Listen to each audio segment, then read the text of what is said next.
Eu quero render graças a Deus por ela, por ter o privilégio de vivê-la hoje aqui com os irmãos. Deus abençoe a vida do nosso pastor Silas, também da nossa pastora Elisete, a quem eu tenho um carinho muito grande, porque é uma pessoa em que a simplicidade ganha propriedade quando você conhece a pastora Elisete. Eu gosto demais dela. Feliz de estar hoje aqui. Louvo a Deus também pela vida do nosso pastor Odilton, a quem eu tenho em alta estima. É uma cobertura, alguém que me ajuda em oração, que me cobre em oração, que sempre que eu preciso me ajuda muito. Um abraço à pastora Josiane, viu? Deus abençoe. E também ao pastor Marcelo, que está dirigindo esse culto, como diz o nome dele, né, no início, cheio da graça, né? Não é isso? É Marcelo Graça, pastor Marcelo Graça? Cheio da graça de Deus. Deus abençoe. Pastor Rogério e tantos outros homens de Deus e mulheres de Deus que estão aqui. Abra comigo a sua Bíblia no Evangelho do Senhor Jesus, segundo escreveu João. Enquanto você vai localizando aí, eu gostaria de dizer que eu trouxe materiais de DVDs, são DVDs de mensagens. Se você desejar adquirir, vai ser uma bênção para a minha vida. Eles estão... É na saída do templo que diz? Na saída do templo. Na lateral? Na saída lateral. A igreja com muita saída é isso, irmão. Na saída lateral, tá? Sua saída hoje não é aquela, né, Raquel? Sua saída hoje é aquela. Os obreiros fechem todas essas portas, que todos os irmãos... Glória a Deus. É brincadeira, irmão. Você pode sair por qualquer porta. Mas quem sai assim por 7 portas não é crente, não. Crente costuma sair por um caminho só. Né, Marquinhos? Esse povo que lê a Bíblia entende tudo, né, irmão? Até piada gospel. João é uma palavra que tem ecoado já há algum tempo no meu coração. E quando Deus me dá uma palavra para um tempo, eu prego aquela palavra naquele tempo, até que Ele me dê ordem de pregar outra. E essa palavra está no Evangelho de Jesus, segundo escreveu João, no capítulo 9. Glória a Deus. Mãe, se a senhora está aqui, dá um glória a Deus aí. Não, eu tenho uma mãe só. Deixa eu saber onde minha mãe está, que eu preciso saber onde ela está. Está aí?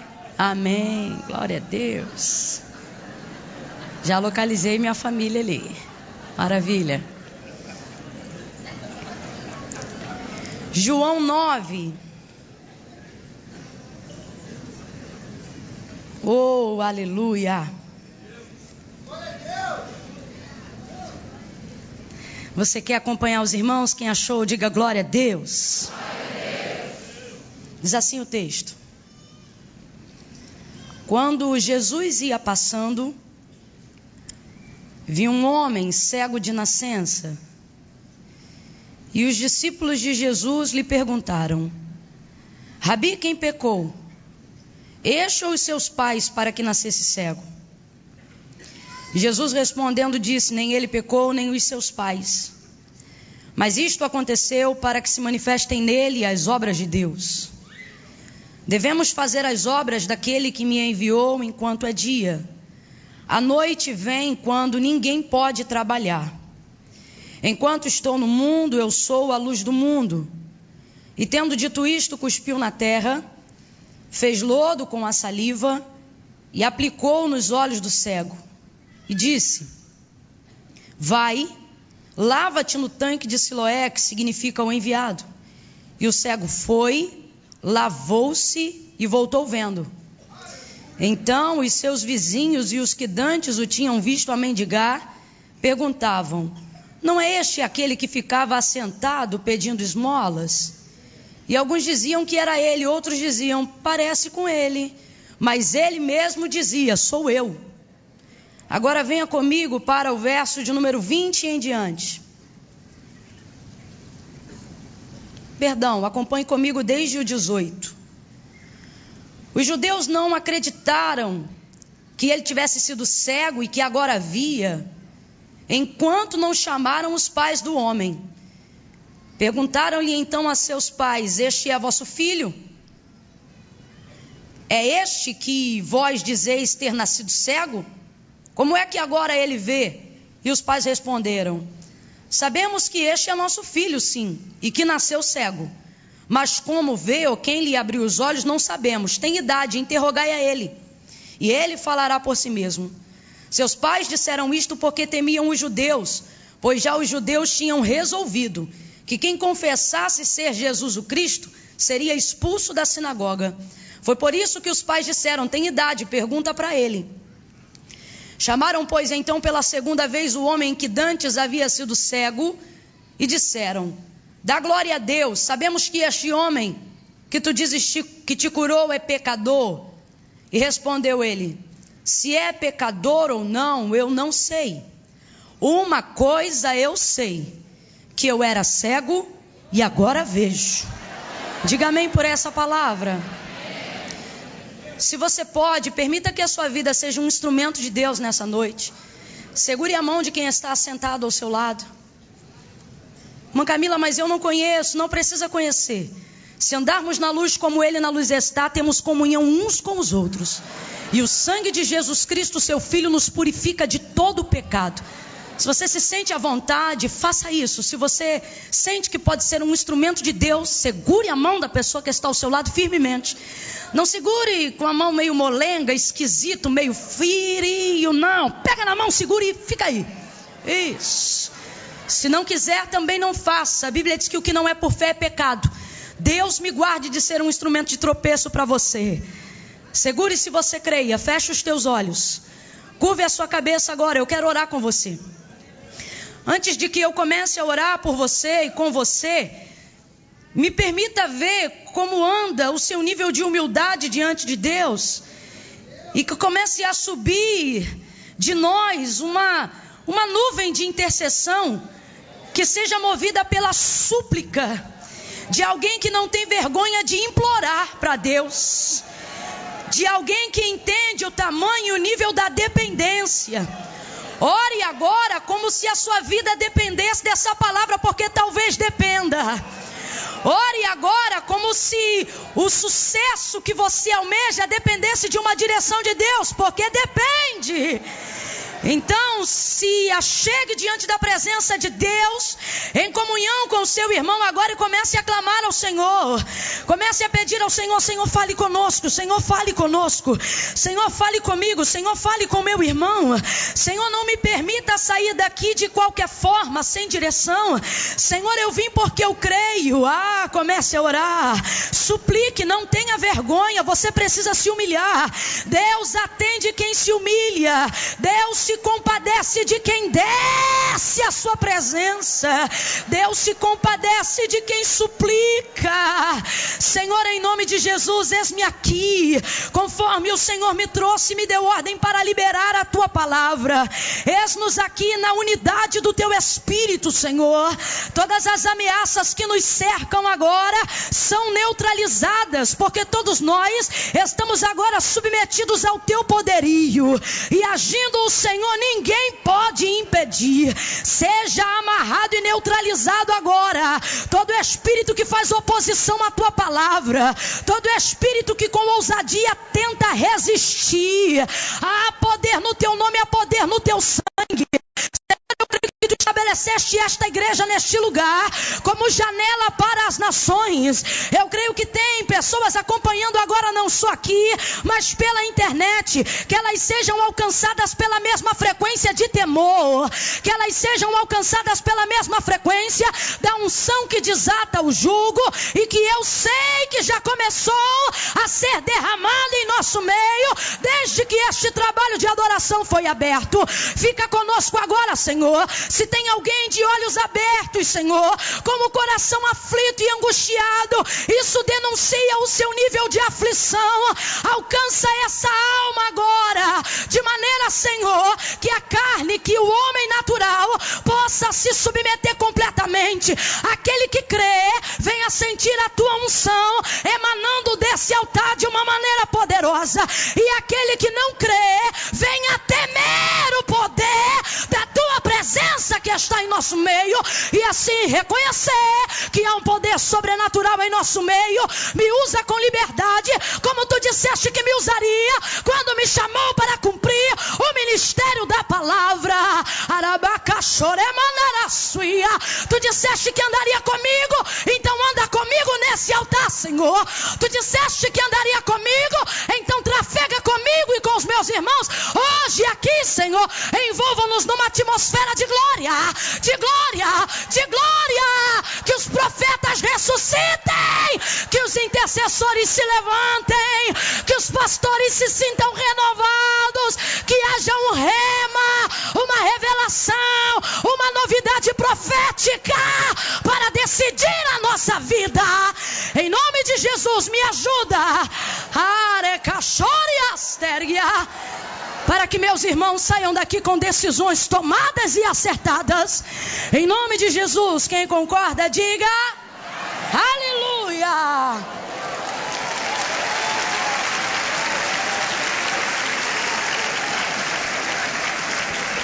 Oh, glória! Aleluia! Glória! Oh! Eu vou ter que beber mais água.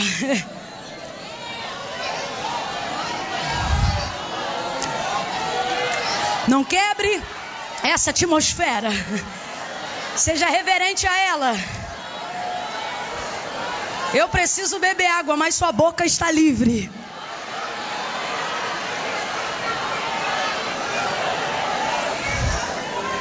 Aleluia. Glória a Deus. Oh, aleluia. Aleluia. A narrativa da qual acabamos de fazer menção, no texto de João, no capítulo 9, vai nos contar sobre a história da cura. Milagre que Jesus realizou na vida de um homem que era cego de nascença. Ele tinha uma deficiência, e essa deficiência o acompanhava desde que ele estava no ventre da sua mãe. A narrativa é clara, o texto diz que o homem nasceu cego. Cego de nascença. Talvez você pense, o que eu tenho a ver com isso?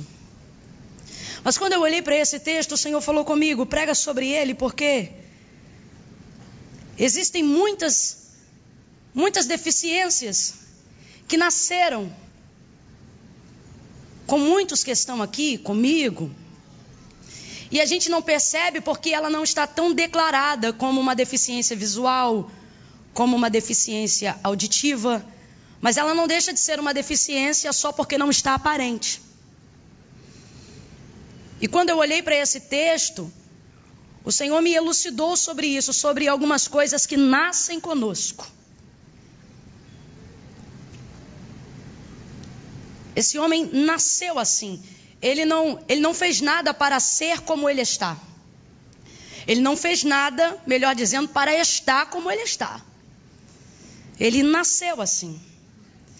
E tem algumas pessoas aqui que têm isso tão arraigado em si, que desde criancinhas, a mãe já diz, olha, fulano é assim, desde criança.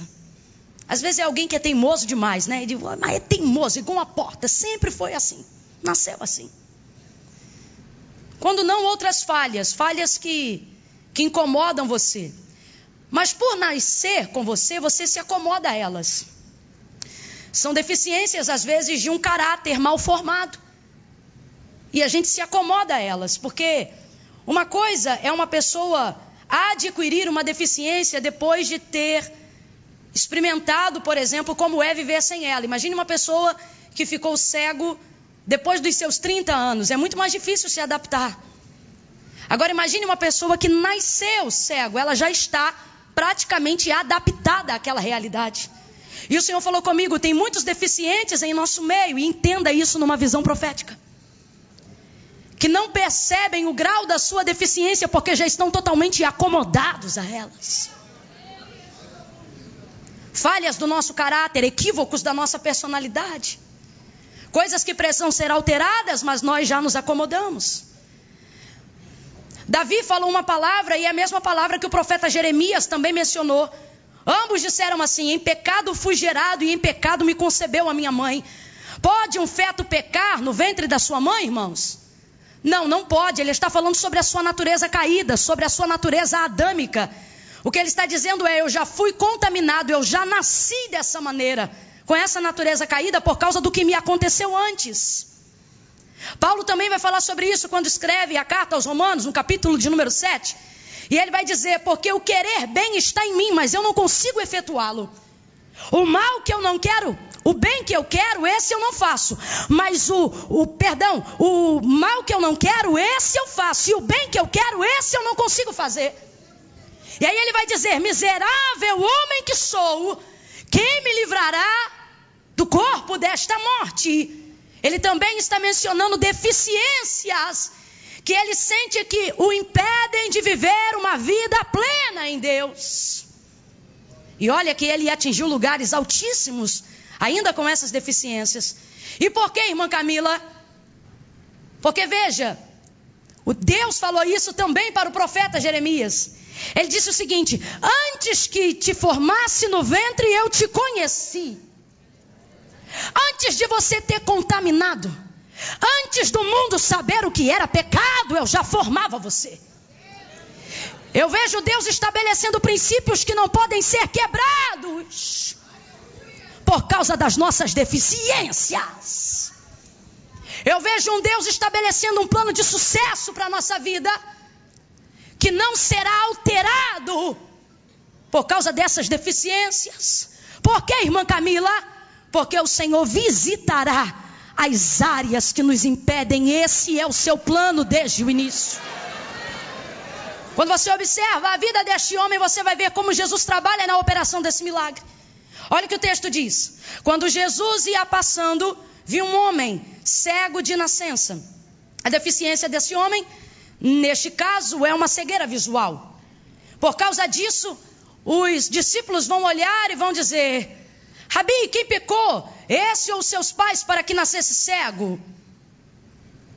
Só falam daquilo que ele tem, só ressaltam a sua cegueira, só falam da sua deficiência. Rapaz, isso é tão complicado, que mesmo depois que o homem já havia ido no tanque de Siloé e já tinha sido curado, a vizinhança que viu esse menino ser menino cego, neném cego, adolescente cego, adulto cego, está vendo ele agora enxergando. E de vez ficar espantado com a cura e com o milagre que foi alcançado, não, mesmo depois de vendo, mesmo depois de curado, a comunidade local, a sociedade, só vai lembrar do que ele fazia. Vai dizer: não é esse o esmoleiro? Rapaz, o homem está curado. Viram ele nascer cego, ser menino cego, adulto cego, e agora estão vendo ele enxergar e não conseguem ver o tamanho do milagre. Apenas olham para ele e dizem: não é este aquele que pedia esmola? Então veja, os discípulos só conseguem olhar para aquilo que ele tem, só falam da deficiência. Rabi, quem pecou? Esse ou seus pais para que nascesse cego? Só falam da deficiência, só falam daquilo que ele tem. Complete para mim: só falam daquilo que ele? Só falam daquilo que ele? E a sociedade só fala daquilo que ele faz. Não é esse o que ficava sentado pedindo esmolas? Então veja, os discípulos só falam do que ele tem, a sociedade só o julga por aquilo que ele faz. Mas Jesus, dentro desse contexto, é o único que eu vejo aqui que não vai julgar aquilo que ele tem, não vai julgar aquilo que ele faz, mas antes de lidar com o que ele tem e antes de tratar do que ele faz, vai olhar para quem ele é. Quando você olha o verso 1 do capítulo 9, não está escrito assim: olha, quando Jesus ia passando, viu um cego. Quando Jesus ia passando, viu um esmoleiro. Não, não. Está escrito assim: quando Jesus ia passando, viu um homem. Quando Jesus ia passando, viu um homem. Eu não sei se você está entendendo, mas o Senhor te trouxe aqui para te dizer: eu não te vejo como o homem te vê. Eu não te vejo como a sociedade te vê. O homem te julga pelo que você tem. A sociedade te olha por aquilo que você faz. Mas eu sei quem você é. Independente do que você tem e independente do que você faz. Jesus vai olhar a humanidade desse ser humano, desse sujeito. Jesus está vendo a sua humanidade, a sua fragilidade. Oh, ei, caraçore, machore, baracia. Talvez você diga, irmã Camila só está dizendo e viu um homem porque não era uma mulher. Não, não. A conotação do texto aponta para a humanidade. O que o Senhor está dizendo é: antes de que eu veja o que você tem e antes de que eu julgue o que você faz, eu sempre olho para quem você é. Porque para Jesus quem você é será sempre mais importante do que o que você tem e do que o que você pode fazer.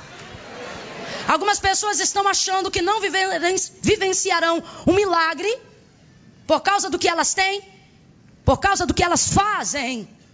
Jesus está dizendo: o meu olhar sobre você não está baseado no que você tem nem o que você faz.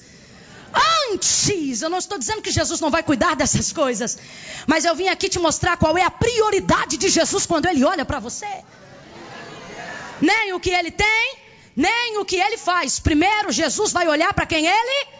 Falar bem rasgado para todo mundo entender. Você olha e vê uma prostituta, Jesus olha e vê uma mulher antes da prostituta. Você olha e vê um viciado em crack. Antes de você olhar um menino viciado em crack, Jesus olha o menino que está por trás do crack. Jesus sabe quem a gente é, meus irmãos. Quando você olha para o capítulo 1 do livro de Jó, você vai ver Deus dando testemunho de Jó a Satanás. Deus não vai falar sobre nada do que Jó tem. Deus não vai falar de nada do que Jó faz. No auge da sua dor, quando ele já está com cacos de telha coçando as suas úlceras que atravessavam a sua pele, ele vai fazer menção, ele vai se lembrar de quando ele chegava na sua cidade, como ele era ovacionado pelos seus conhecidos, pelos seus vizinhos. Já vai fazer menção de sentar em uma cadeira e cada um segurar a ponta de uma cadeira e levantar a cadeira para o alto. O texto não vai dizer o que eles diziam, mas tudo leva a crer que o honravam por aquilo que ele tinha e por aquilo que ele fazia. Eu imagino que provavelmente diziam: Jó, o homem dos melhores banquetes, Jó, o dono das maiores festas, Jó, o homem mais rico da terra de Uz, Jó, o maior filósofo de todos os tempos, Jó, poderoso em sabedoria, grande em conhecimento, Jó, o homem dos 1000 camelos, Jó, o homem das muitas ovelhas, Jó, Jó, Aí vai Deus dar testemunho de Jó a Satanás. E veja como o prisma de Deus é totalmente diferente do prisma do mundo. Vai Deus dar testemunho de Jó a Satanás e vai dizer: tens tu visto meu servo Jó? Não há nesta terra homem. Ei, calaçore barachoria. Você sabe quando temos necessidade de ostentar títulos? Quando a nossa humanidade não é transformada de verdade. Não há nesta terra homem reto, íntegro, sincero, temente a Deus e desviado do mal como meu servo Jó.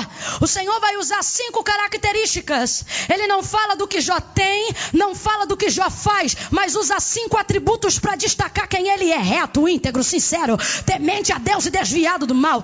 Veja, Deus não está espantado com o que Jó tem. Deixa eu falar para você, Deus não fica impactado com nada do que você tem. Tudo que você tem antes de chegar na sua mão passou pela mão de Deus. Deus não está nem aí para o que você tem. Deus também não fica assustado com aquilo que você deixa de ter e pensa que não pode ser porque não pode ter. Isso é a sua visão, não é a visão de Deus. Deixe-me falar algo aqui para quem acha que eu só estou falando para os ricos que têm. Mas não, estou falando também para quem acha que humildade é miséria e pensa: eu não posso ser porque eu não tenho. O Senhor está dizendo: eu não tenho problema com o fato de você não ter, porque eu tenho tudo e posso te oferecer tudo o que eu quiser. Então não é o que você tem ou o que você deixa de ter. E a minha capacidade em fazer, na maioria das vezes, a nossa capacidade em fazer está baseada na nossa capacidade de ter. Alguém faz o quanto tem. Mas quando Deus desclassifica o que tem, também desclassifica o potencial em fazer. Está dizendo: não é o que você tem, não é o que você faz. Aí ele usa 5 características para poder dizer quem Jó é. Porque Deus não se espanta com o que a gente tem. Deus não fica maravilhado com o que a gente faz. A capacidade vem dele. Mas Deus volta o seu olhar para quem não tem medo de revelar quem é. Aí Satanás vai dizer, mas também tu serve a ele de balde? Nas entrelinhas Satanás está dizendo, mas ele é porque ele tem. O que Satanás está querendo dizer é, tira o que ele tem para o Senhor ver quem ele é. Aí o Senhor diz, vai lá então, e toca no que ele tem para tu ver quem ele é. Entra Satanás e toca em tudo, acaba com tudo que Jó tem. Meu irmão, leva telhado, leva casa, leva filho, leva tudo. A cultura rabínica chega a dizer que a mulher só ficou como acréscimo da aprovação. Para você ver o nível de guerra, tira tudo que ele tem. No auge da sua dor, depois de ter sido tomado tudo aquilo que ele tinha, ele vai dizer, o Senhor deu, o Senhor tomou. Não, tem alguma coisa errada. Não. Como assim o Senhor tomou? Foi o Senhor que derrubou o telhado da casa? Foi o Senhor que entrou e matou os filhos de Jó? Não, quem tomou foi o inimigo, quem roubou foi Satanás, quem destruiu sua casa e destruiu suas propriedades foi Satanás. Mas Jó vai me abrir a boca e ele não deixaria de ser um adorador se ele dissesse, o Senhor deu e o inimigo tomou, todavia bendito seja o nome do Senhor. Ele continuaria adorando, contra fatos não há argumentos. Mas vai dizer isso para Jó? Não, ele vai descredenciar a ação do inferno. Ele vai fazer o seguinte, olha, o Senhor deu e o Senhor tomou. Não, Jó, quem tomou foi o diabo. É como se o diabo tivesse à volta dizendo, vai lá, Deus deu, mas eu tirei. Vai lá, Deus deu, mas eu arruinei. Vai lá, Deus abençoou, mas eu entrei com destruição. Aí ele me abre a boca, frustra Satanás, e ele me diz, o Senhor deu, o Senhor tomou. Por que é que Jó não disse, o Senhor deu e o diabo tomou? Porque Jó não reconhece hierarquia satânica sobre a sua casa. Escute. O que quando Jó oferta para Deus. Quando Jó fala com Deus. Quando Jó adora a Deus. Quando Jó precisa de uma direção, é com Deus que ele fala. Quando Jó depende de cobertura, é a Deus que ele se dirige. Quando Jó oferta sacrifício, é diante de Deus que ele sacrifica. A hierarquia que ele conhece, que tem poder para dar e para tomar, está acima de qualquer outra que se apresente. Então ele só fala com Deus, só reconhece a Deus. Aí ele vai me abrir a boca e contra fatos ele vai arrumar argumentos e vai dizer, o Senhor deu e o Senhor tomou. O que ele está... Irmão, nunca na história bíblica, exceto nos dias de Jesus, pós-ressurreição, Satanás ficou tão sem graça. Nunca houve um homem que descredenciou as suas ações. Eu não sei se você está entendendo. Não é só descredenciar. Eu acho que a palavra apropriada seria descreditar. Tirar créditos de quem tem.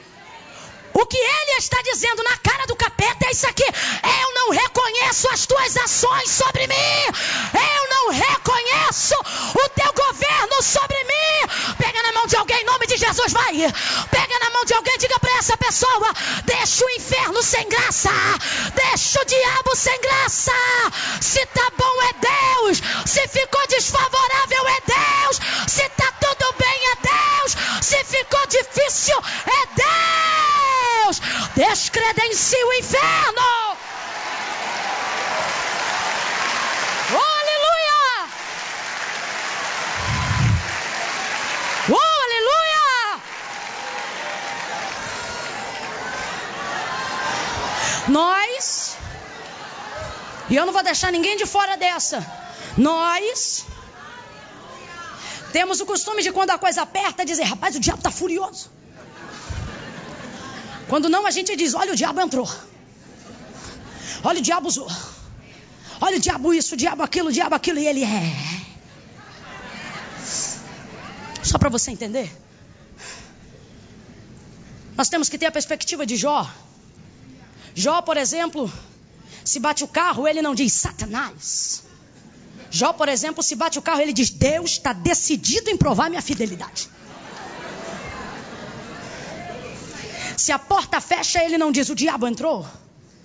Se a porta fecha, ele diz, Deus quer saber se eu sou crente mesmo.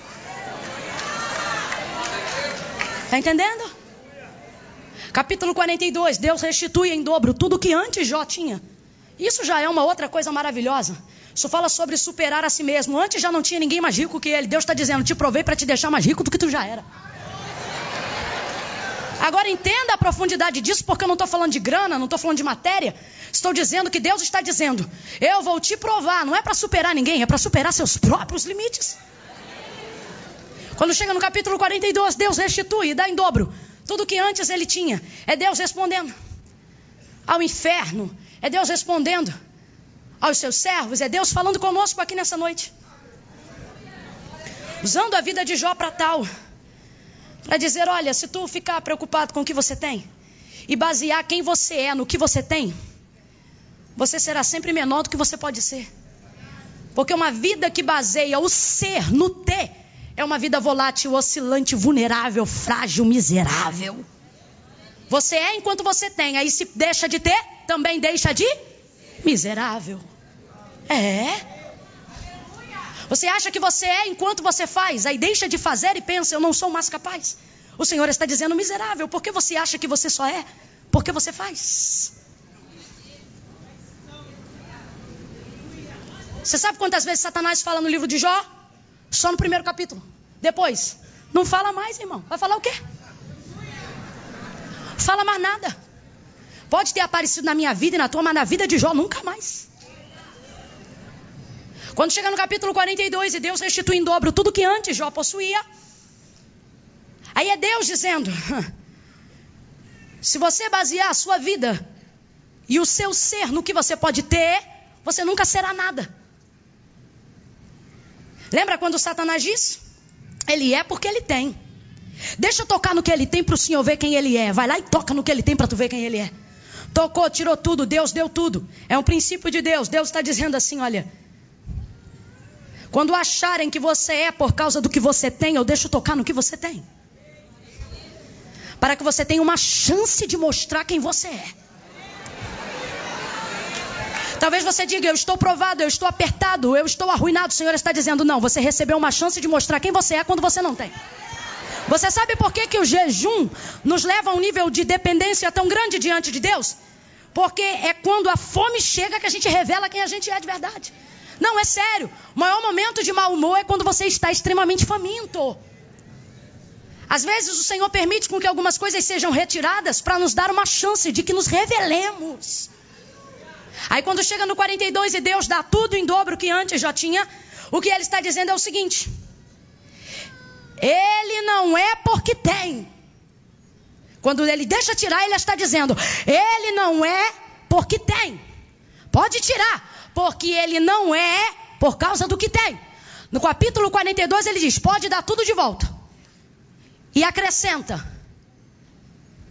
porque ele não é porque tem, mas agora vai ter por causa de quem é. Agora vai ter por causa de quem é. Você está entendendo? Quando você entender que tudo que você pode ter e tudo que você pode ser é apenas uma sombra de quem você é, Deus vai te dar muito mais, porque Ele vai entender que você não está baseando o seu ser naquilo que você tem. É por isso que quando Jesus passa e vê o cego, Ele não olha para o que ele tem, Ele não olha para o que ele faz, Ele vai olhar para o homem que ele é.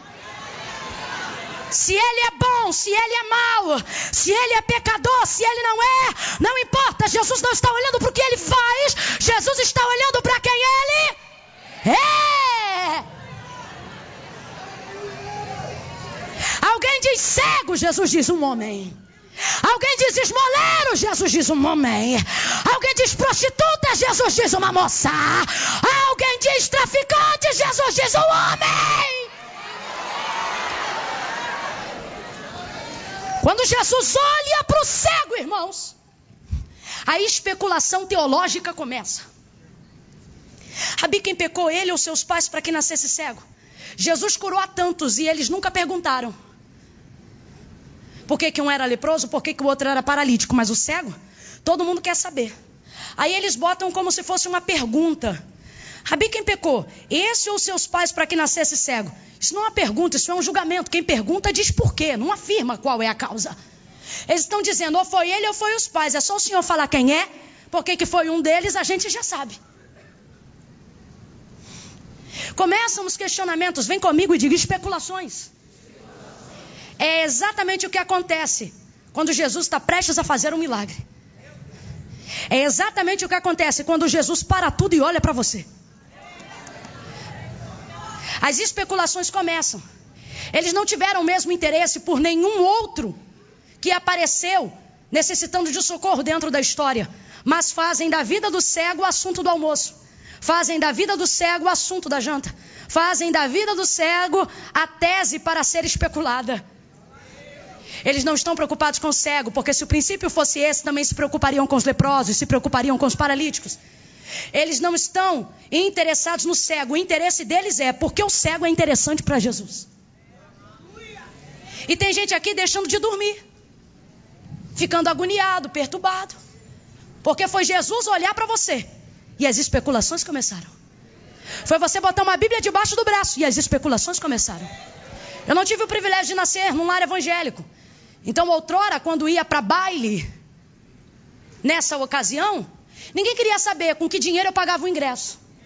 E se ficasse assentada numa roda onde a gente bebia, ninguém queria saber com que dinheiro se pagava aquilo que estava bebendo. Você andava na rua para cima, para baixo, ninguém queria saber se era teu namorado, teu amante, teu colega, teu irmão, teu vizinho. Problema. Tu bota uma Bíblia, atrai o olhar de Jesus e todo mundo quer saber, mas tá botando dinheiro do carro com o quê? Foi eu viver para Cristo e de um tempo para cá querem saber, mas mora lá por quê? Paga com o quê? Com o que tá abastecendo o carro? Mas por que tem esse carro? E mora nessa casa por quê? E como é que tá viajando? E aonde que é isso? E aonde que é aquilo? Aí se você anda com o irmão, alguém, mas será que é marido, é namorado, é amante, é o quê? Tem que ficar de olho, hein? Tem que saber o que é. De repente começam as especulações e a gente vai parando de dormir, vai ficando agoniado. E Jesus estava dizendo, e Jesus está dizendo para nós hoje aqui, era para você estar dormindo melhor. Porque quando eu não te olhava, tu já caminhava. Quando eu não te olhava, tu já vivia. Quando eu não te olhava, tu já dormia. Agora que chegou o tempo de eu despertar os meus interesses sobre você, as especulações começaram e você está ficando sem comer por causa do que andam dizendo. Está ficando sem dormir por causa do que andam falando. Está ficando perturbado por causa de uma indireta que jogaram de um troço que você está vivendo. E fica agoniado. Jesus está dizendo, era para estar dando culto de ações de graça. Era para estar oferecendo sacrifício de louvor. Porque quando eu não te olhava, ninguém te olhava. Sabe por quê? Tua vida não era interessante. Agora eles querem saber por que eu olhei para você. Mas eles nunca vão entender.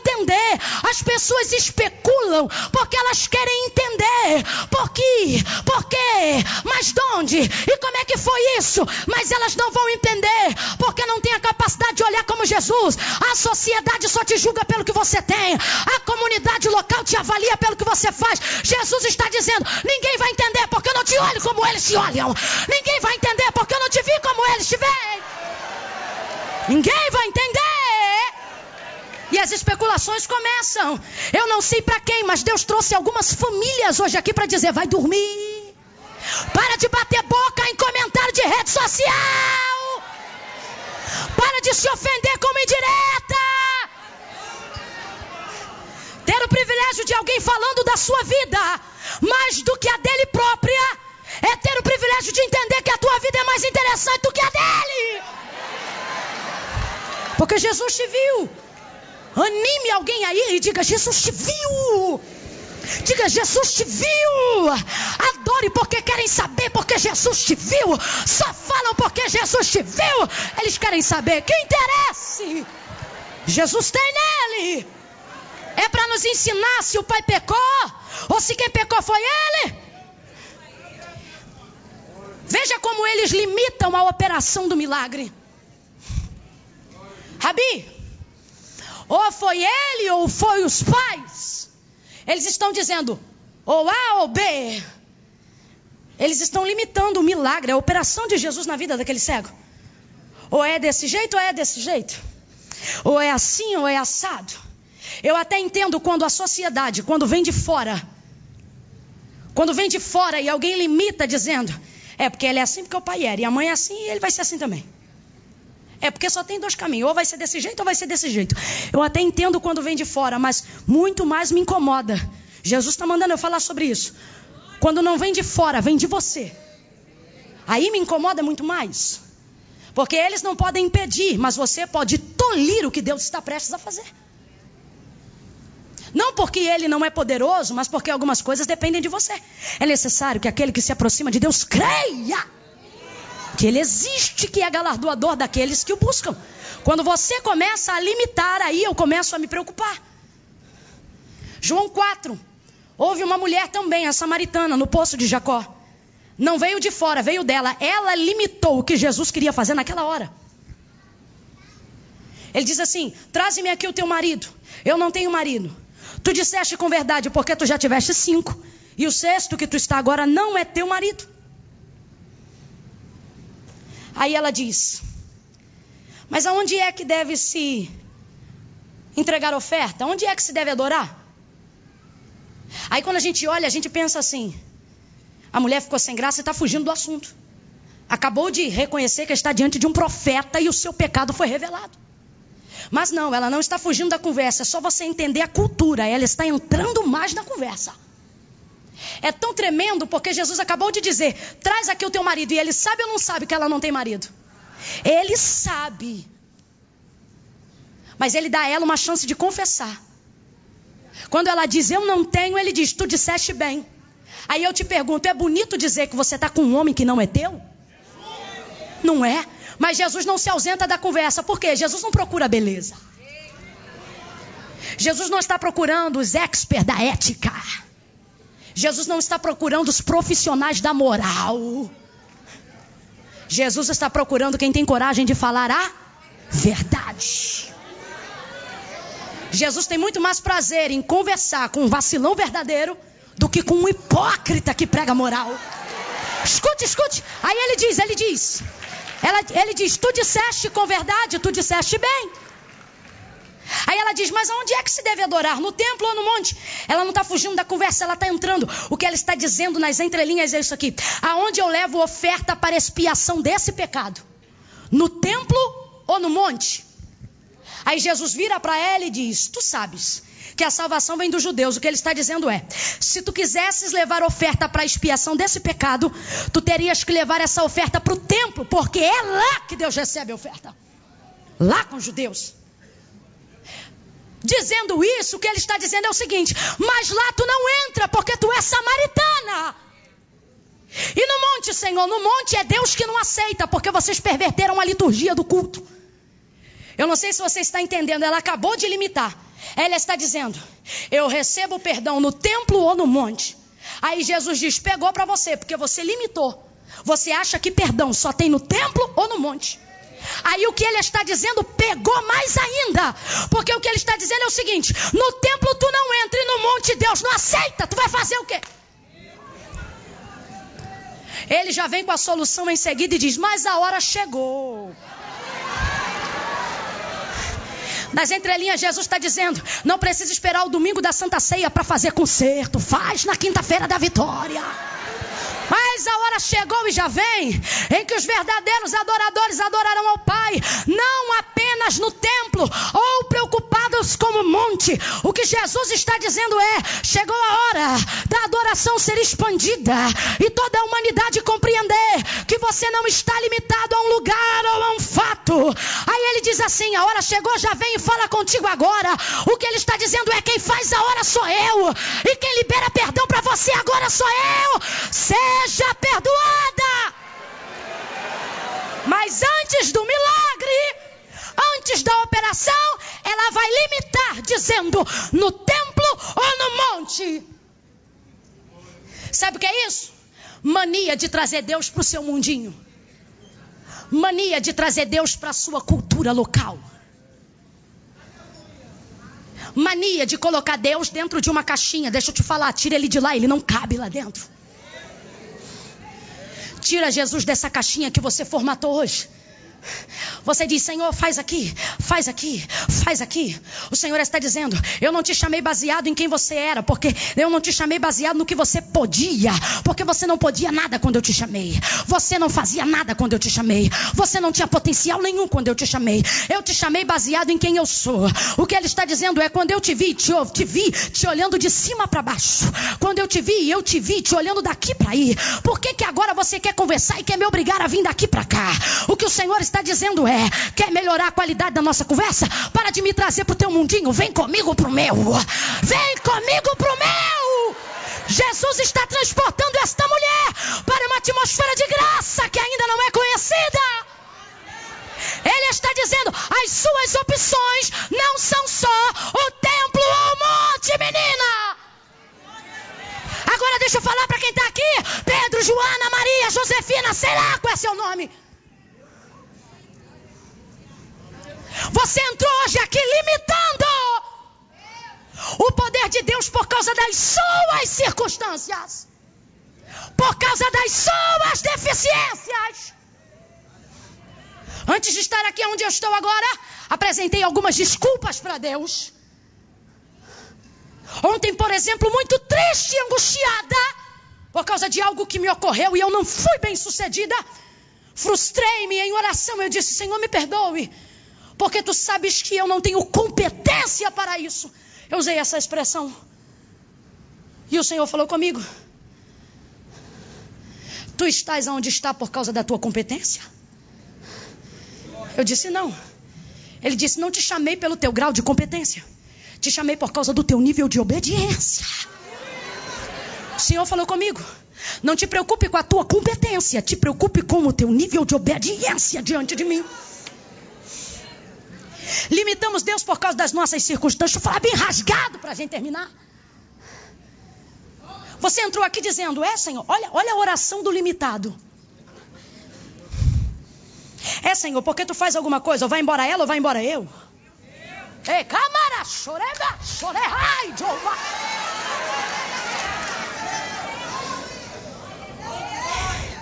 Senhor, porque eu quero fazer a tua obra. Mas ou o Senhor me dá um salário digno e eu faço a tua obra, ou o Senhor abençoa a minha vida espiritual para que eu seja remunerado e assim eu possa largar o trabalho. Teu papo com Deus é esse, ou uma coisa ou outra. Ele está trazendo Deus para tua caixinha. Ou é aqui ou ali. Senhor, porque ou tu abre o empréstimo no banco ou eu vou ter que falar com a agiota. Limitando o poder de Deus por causa das suas circunstâncias, trazendo Deus para o seu mundinho. Ei, não foi o cego que achou Jesus, foi Jesus que passando viu um cego. Não foste vós que escolhestes a mim, João 15, foi eu que vos escolhi a vós. Jesus está dizendo, não está no seu controle, mas está no meu.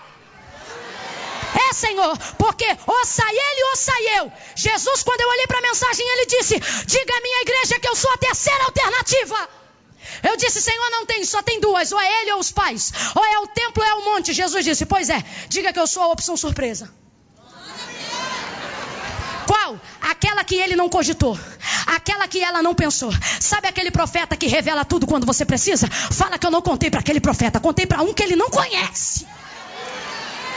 Sabe aquela irmã que tem os sonhos de interpretação e que de vez em quando você procura para interpretar, tua vida está branca para ela, porque o Senhor está dizendo, eu tenho uma opção surpresa, uma opção desconhecida.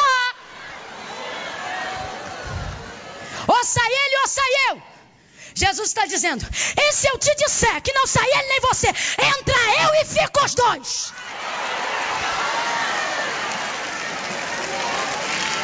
Só para você entender. Libera a palavra profética, irmão. Libera a palavra de fé. Pega na mão de dois aí e diga para ele, Deus manda te dizer. Isso é profético, eu estou debaixo de uma palavra profética. O Senhor está me revelando pela sua palavra. Não estou falando como diz o nosso pastor, de dia, de hora, de ano, de número de conta. É profético. Pega na mão desse teu irmão e diga para ele, tem surpresa. A opção surpresa vai pintar na tua casa. A opção surpresa vai pintar no teu trabalho. A opção surpresa vai entrar no teu casamento. Quem pode celebra surpresa. Vai ter surpresa.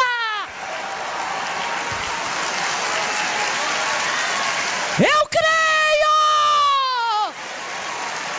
O telefone vai tocar. Eu creio. A porta vai se abrir.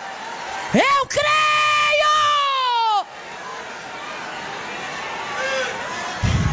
Quando eu digo o telefone vai tocar, você pensa, será que é o fulano? O Senhor está dizendo, para, você não sabe quem é. Quando eu digo a porta vai abrir, você pensa, será que é lá que eu estou vestibulando, estudando há um ano? O Senhor está dizendo, para, não virá por onde você espera, porque eu não vou estragar a surpresa. Eu estou sentindo uma graça de Deus tão grande aqui. E tendo dito isto, nem ele nem os pais, isto aconteceu para que se manifeste nele as obras de Deus. Tendo dito isto, cuspiu, fez lodo com a saliva. Numa versão mais apropriada, fez lama. Abre a boca, diga lama. Lama tem um poder de exposição muito grande. O Senhor agora vai pegar a lama e vai colocar apenas na região dos olhos, porque é a área da deficiência dele. Eu não sei qual é a sua, mas a sua proximidade com Jesus há de revelar a área da sua deficiência. Se ainda não revelou, é porque você ainda não chegou perto bastante. Se tem uma coisa que revela defeito, é proximidade. Sabe por que eu sou amada por muitos? Porque eles me conhecem pouco. Proximidade revela defeito. Quando Jesus chega perto, a área da deficiência será declarada pela lama. Talvez você diga, irmã Camila, eu estou aqui nesse culto agora e eu me sinto muito mal por causa dos meus pecados. Eu quase fui embora e nem fiquei, porque eu me sinto tão sujo, tão suja.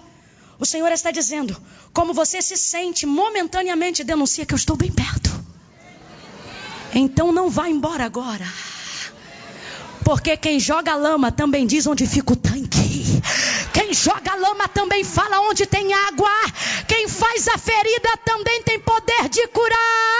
Eu não sei se você está entendendo, mas o Senhor te trouxe aqui para dizer, eu conheço a área da tua fraqueza, eu conheço as tuas desculpas repetidas. Hoje eu vim para apontar em cima delas, mas eu não vou te deixar sujo. Eu vou te dar uma direção que vai trazer a purificação, que vai trazer a santidade, que vai trazer a transformação. Deus está botando na minha boca agora uma palavra, receba. Levante a sua mão e receba. Deus está dizendo, ciclos de frustração que você carrega há anos serão quebrados com a direção que Jesus está te dando agora, com a direção do tanque que Jesus está te apontando agora. Quando ele joga lama, ele diz, vai no tanque de Siloé. O homem vai e se lava, e ele começa a enxergar. Eu tenho uma ideia e uma aplicação sobre o texto e não consigo me calar diante do que acredito. Quem cura a água do tanque ou o toque de Cristo?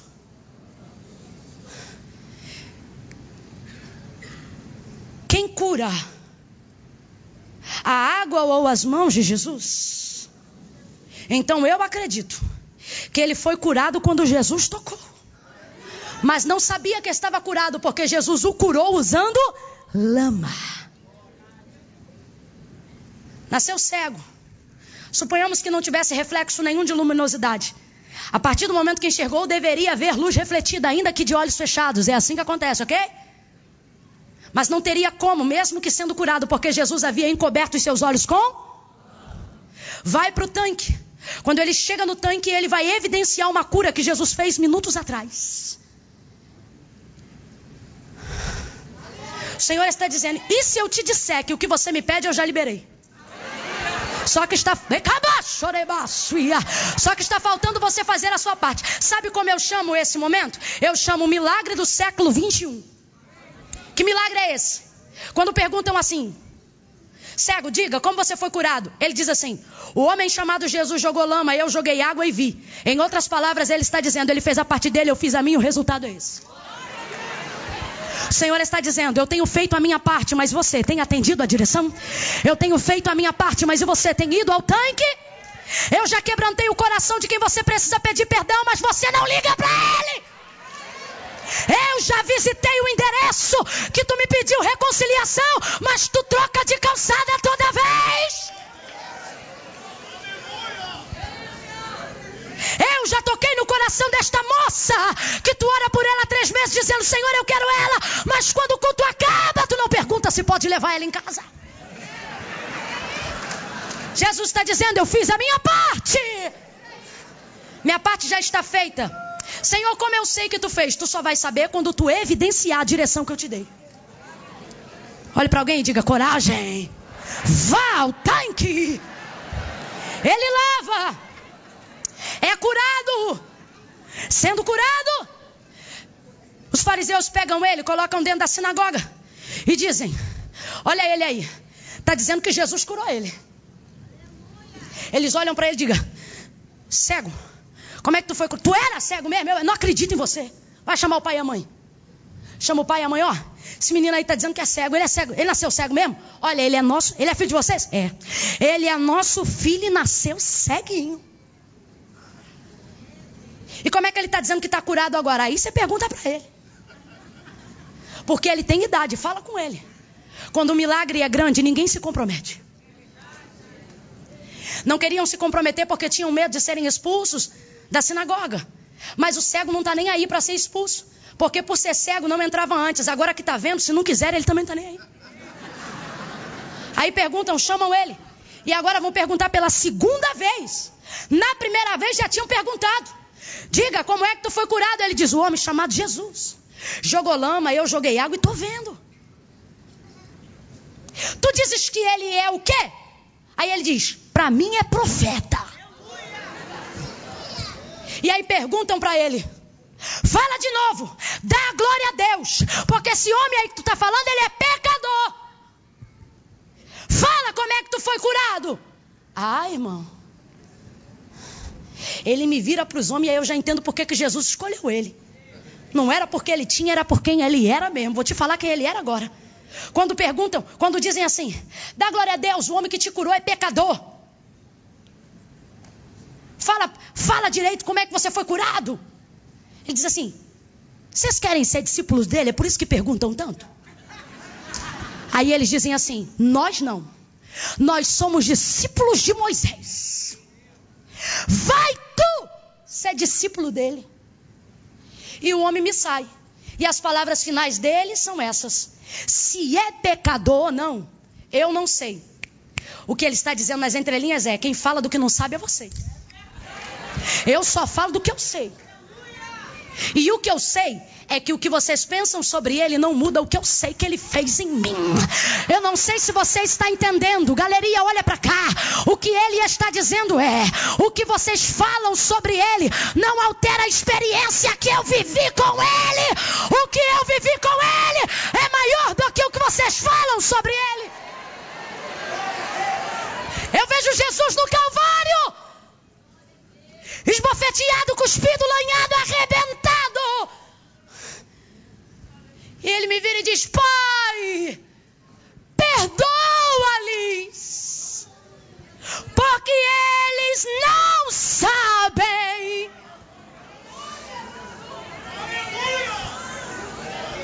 O ex-cego deu um show de ética para os príncipes. Vocês falam do que não sabem, eu vou falar do que eu sei. E o que eu sei foi o que ele fez. Pare de basear suas experiências com Deus no que os outros sentem. O culto termina e tu diz: tu sentiu aquele negócio aquela hora pro irmão? Ele diz assim: não senti nada não. Ele diz: pode ser emocional mesmo. Não, aquela palavra que o pastor Dilton falou naquela hora, rapaz, aquilo me acertou. Foi tremendo, não foi? Não senti nada não. Vai ver que foi por causa do louvor que eu fiquei mexido. Nunca viverá a plenitude do que Deus tem para ti enquanto basear as tuas experiências no que os outros sentem. Cada um fala do que sabe. Fale do que Jesus está fazendo. Fale do que você está sentindo. Fale do que você está vivendo com Ele.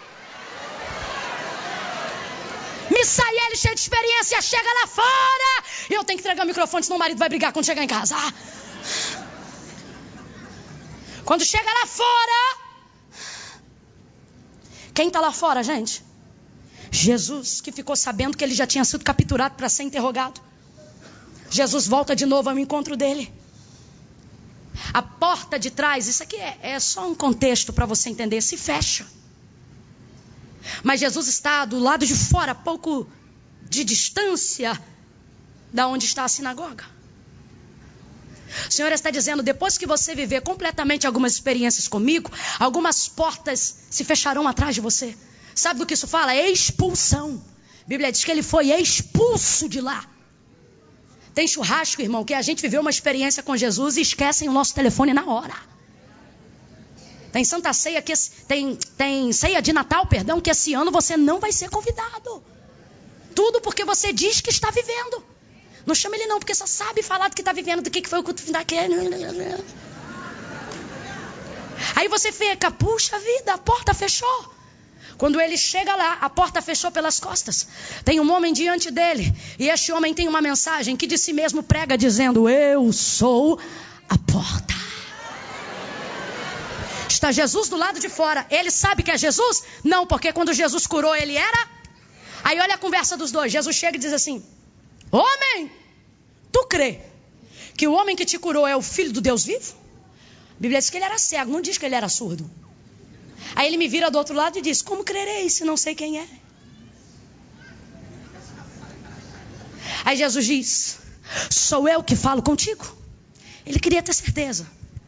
Sou eu que falo contigo? Aí ele diz, creio. Creu por quê? Porque Jesus disse que era ele agora? Não.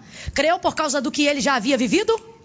E agora ele está enxergando. Então por mais que ele não tivesse visto antes, agora enxergando, ele sabe que é Jesus, que é o profeta, que é o Senhor por causa do que ele fez. O que Jesus está fazendo com ele? Dando uma oportunidade de reconhecer.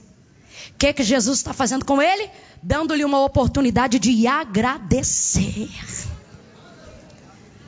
Quando Jesus tocou, ele era cego. Quem aqui, depois de viver uma experiência com Jesus, se lembrou de uma época que vivia distante dos caminhos e da vontade do Senhor? Um carro que capotou, uma enfermidade que tomou conta do seu corpo, você viu gente morrer com a mesma enfermidade e você está vivo para contar a história. E aí quando você olha para o teu passado, quando você era cego, você diz assim, rapaz, naquela época eu nem sabia quem ele era, mas ele já me via. Quem já chegou a essa conclusão aqui? Quem já se lembrou de um episódio de desgraça e pensou e disse, rapaz, naquele dia era para ter dado tudo errado, foi Deus que me livrou. E olha que eu nem servia a ele ainda, hein? Quem já chegou a essa conclusão em algum momento da vida? Aí Jesus está dizendo, é porque o cego era você, eu já vi há muito tempo. Jesus está dizendo, quem não me via era você, eu já te vi há muito tempo. E agora que você está enxergando, você reconhece que eu sou o Filho do Deus vivo? Eu creio. Eu não creio porque o Senhor está dizendo agora, eu creio baseado no que o Senhor fez antes com a sua misericórdia.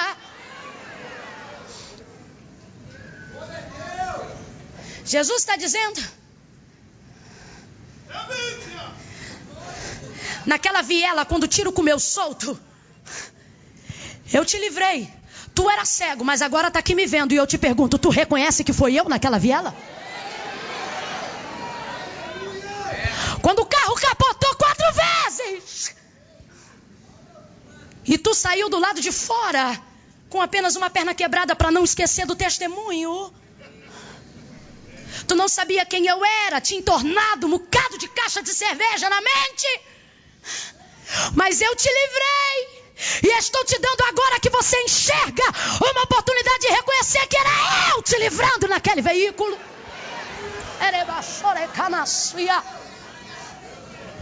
Teu casamento já era para ter ficado em pedaços. A mulher que você amava era para ter partido. O homem que você queria ia se despedir com uma adúltera. Mas eu entrei, mexi, trabalhei. E hoje estamos 2 aqui para glorificar o meu nome. Agora eu te pergunto, baseado no que eu fiz antes, tu reconhece agora que eu já te via, que eu já te sondava, que eu te protegia, que eu te amava, que eu preparava um plano para você? Fica de pé, igreja linda de Jesus.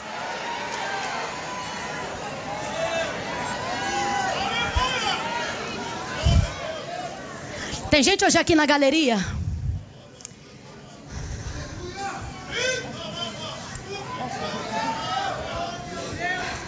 Tem gente aqui na galeria que se afastou dos caminhos do Senhor. E alguém diz assim: fulano está desviado. E você diz: eu estou desviado. Desculpa, deixa eu só corrigir essa palavra. Para mim, você não está desviado. Você está afastado, porque desviado era Alexandre Latroeiro, a qual Paulo, quando pregando em Éfeso, pregava o caminho. Ele disse: olha, que o Senhor deu o que merece esse Alexandre Latroeiro, porque saiu do caminho.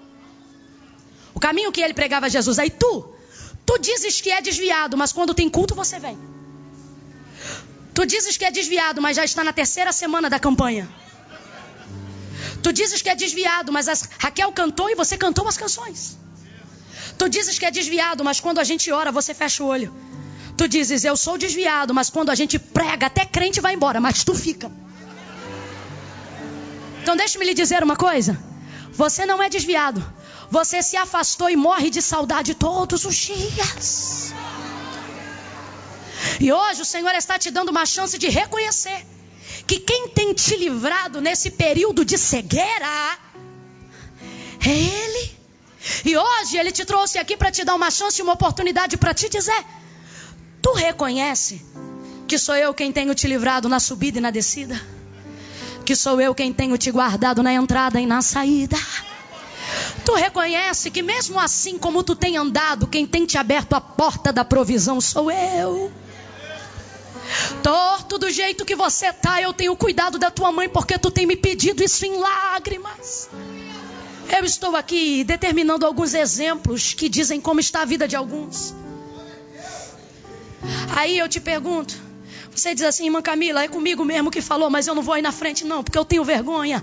Deixa eu te falar algo sobre a vergonha. Quem está aqui, irmão, ama o Senhor, porque senão não tinha vindo. Diz assim: não, irmã Camila, eu sou ímpio, porque vai no Barra Music, porque vai no Rio Sampa, sei lá onde. Aí eu digo assim: não é não. Quem vai, vai, irmão. Você vai lá e vem aqui na quinta. Tu vai lá na sexta e volta aqui no domingo. Aí tu diz assim: eu não consigo ser crente. O Senhor está dizendo: não, o que você não entendeu é que você não consegue ser ímpio.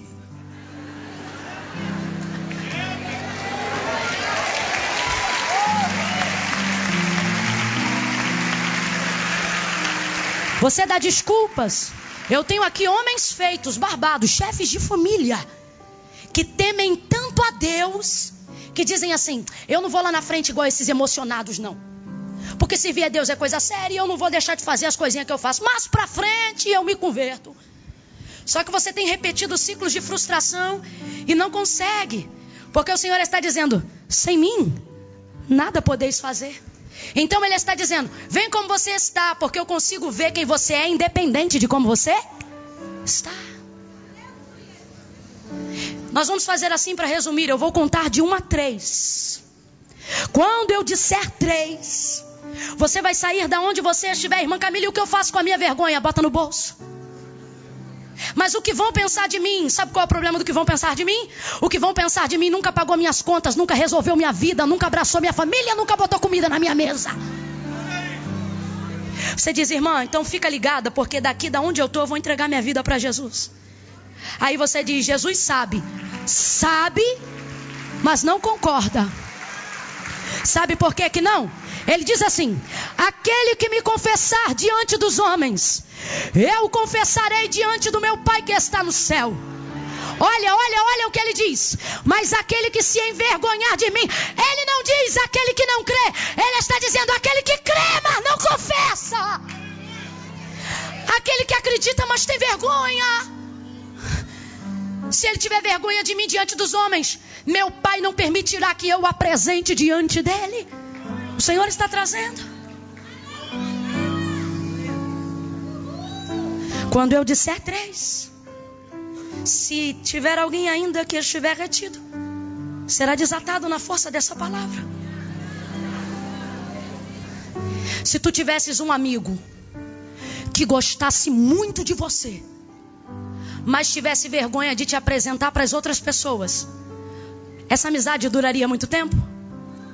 Jesus está dizendo: está na hora de oficializar a relação que a gente já tem. dizes que não é crente, mas conversa comigo lavando louça. Tu dizes que não pode servir a Deus, mas fala comigo dirigindo o teu carro. Se eu sou teu amigo, tu me confessa. Reconhece. No 3 vai sair do lugar o restante dos gratos. Mas Camila, eu quero agradecer. Toda timidez caia por terra agora. Toda vergonha seja neutralizada agora. 2, o Senhor quer quem você é, mesmo sabendo quem você é. 2,5, as suas desculpas não são maiores do que os propósitos de Deus para a sua vida. 3, Ele te aceita como você está, porque Ele vai mudar a circunstância. Sai do seu lugar agora. Sai da galeria, desce, dá tempo. Dá tempo.